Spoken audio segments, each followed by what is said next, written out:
आणि आता नाशिकहून एक मोठी बातमी। नाशिकच्या आयटी कंपनीतल्या धर्मांतर प्रकरणात आता नवनवीन गोष्टी समोर येत आहेत। टीसीएस कंपनीतील फरार आरोपी निदा खानचा फोटो आता समोर आलाय। टीसीएस कंपनीत जो एचआर मधील प्रमुख होता त्याचं नाव आहे निदा खान। या निदा खानचा फोटो आता समोर आलाय आणि पोलीस या निदा खानचा फोटो त्यांनी प्रसारित करून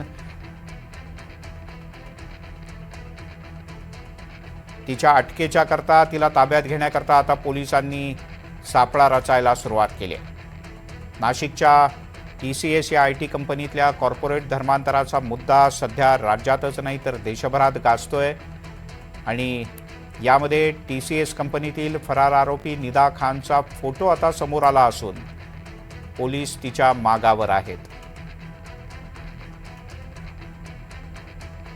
प्रांजल कुलकर्णी आपले प्रतिनिधी आपल्यासोबत आहेत। प्रांजल, काय अधिक माहिती आहे?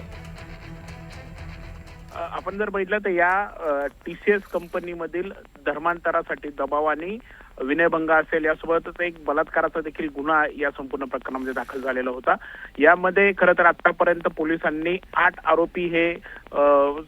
आरोपींना यामध्ये गुन्हे दाखल केले आहेत। मात्र यातील एक जे आरोपी आहे निदा खान हिचा शोध जो आहे तो लागत नाहीये। जवळपास 15 मार्चला यामध्ये पहिला गुन्हा हा दाखल झाला होता। त्यानंतर पहिली अटक ही खरं तर पहिल्याच आठवड्यामध्ये देखील करण्यात आली होती। मात्र तेव्हापासूनच म्हणजे जर बघितलं तर जवळपास आज 30 दिवस उलटून गेलेले आहेत। निदा खान जे आहे ते अजूनही हातीही लागलेले नाहीयेत। नक्की तिचा शोध सगळीकडे घेतला जातोय। म्हणजे बघितलं तर जी सूत्रांनी माहिती दिली आहे त्यानुसार ती मुंबईतील कदाचित राहणारी असावी। यासह मुंबई असेल, भिवंडी असेल यासह अनेक ठिकाणी त्याचा शोध जो आहे तो घेण्यात आलेला आहे। मात्र अजूनही तिचा तपास जो आहे तो लागलेला नाहीये। निदावरती जर आपण बघितलं तर 2 ते 3 गुन्ह्यामध्ये निदाला आरोपी हे करण्यात आलेले आहेत। म्हणजे धर्मांतरासाठी दबाव असेल किंवा या संपूर्ण कटामध्ये ती सहभागी आहेत। यासह जे महिलांवरती जे काही अत्याचार झालेले आहेत त्यामध्ये देखील हिचा कुठेतरी सहभाग आहेत असं देखील निदर्शनास आलेलं आहे। एसआयटी कडून याचा संपूर्ण शोध जो आहे तो सुरू आहे। दरम्यान यामधील अनेक आरोपींना जर बघितलं तर काही एमसीआर मध्ये आहेत तर जी अश्विनी चेनने आहेत जी या कंपनीची ऑपरेशन हेड होती तिला देखील 2 दिवसांची पोलीस कोठडी सुनावली आहे। त्याबाबत देखील संपूर्ण तपास सुरू आहेत। मात्र सगळ्यांना हाच प्रश्न पडलाय की निदा खान नक्की आहे तरी कुठे, ते हाती का लागत नाही म्हणून।